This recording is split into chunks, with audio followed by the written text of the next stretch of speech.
seeing inputs coming in. This is how Modi government checkmated the Pakis. Decade of preparedness has been decoded here. The continuous upgradation of our defense. India's air defense that so comfortably has thwarted Pakistan has not become impenetrable overnight. It has been a sustained effort since 2014, Siddharth, under the leadership of Prime Minister Narendra Modi. Like I said, constant upgradation.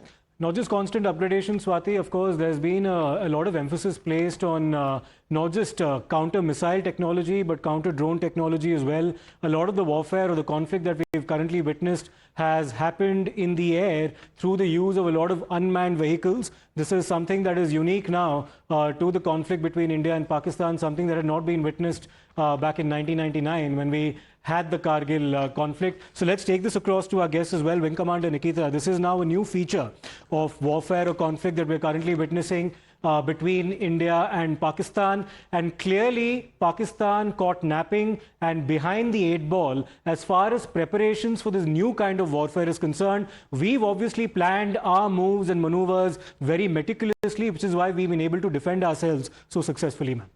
As we saw in Balakot attack, there was crossing of border. Aircraft went that side. What we saw this time, there was no crossing of borders by anybody. Everybody is maintaining within borders comfortably within their own national borders in their own countries, but with the help of these AD systems, trying to attack the other person.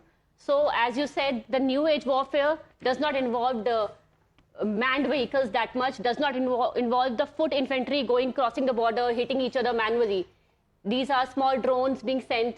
And as I said earlier also, it is the ground intelligence that we must applaud for our Indian side, that we have those precise coordinates available, that we are able to send our precision-guided munitions and attack them exactly where we want to without causing any other civilian damage or collateral damage along with it. Absolutely. And Air Marshal Kapoor, if you will add to that, it's also because of the multiple measures taken by the Modi government, whether it's the multi-billion-dollar deals that have been signed, and there's a timeline on the screen as well. 2017 deal with Israel, 2018 deal with Russia for 5 S-400 squadrons, 2024 system to disable hostile UAVs installed. So in the last 11 years, there's been a constant upgradation, and of course the indigenous weapon system.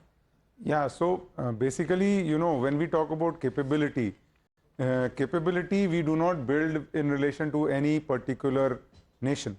We build capability to take care of threats across the entire spectrum.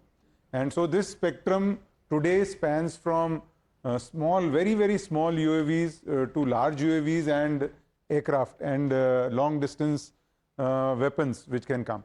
And so what has happened is over the last about 10 years or so, ever since Atmanirbharta was emphasized upon, and we had identified that we need to have all long range as well as medium and short range systems. So we meticulously built up this capability to ensure that we can address full spectrum threats. And those threats, that's how what has happened is in the last about 5 to 7 years, the kind of counter drone systems that our indigenous industry, both private as well as the defense PSUs have developed, have given us a shot in arm. Also the legacy systems like L-70 guns, which are of 1960s, 70s vintage, we have upgraded them in a very, very meticulous manner to take care of these slow moving drone threats. Well, and so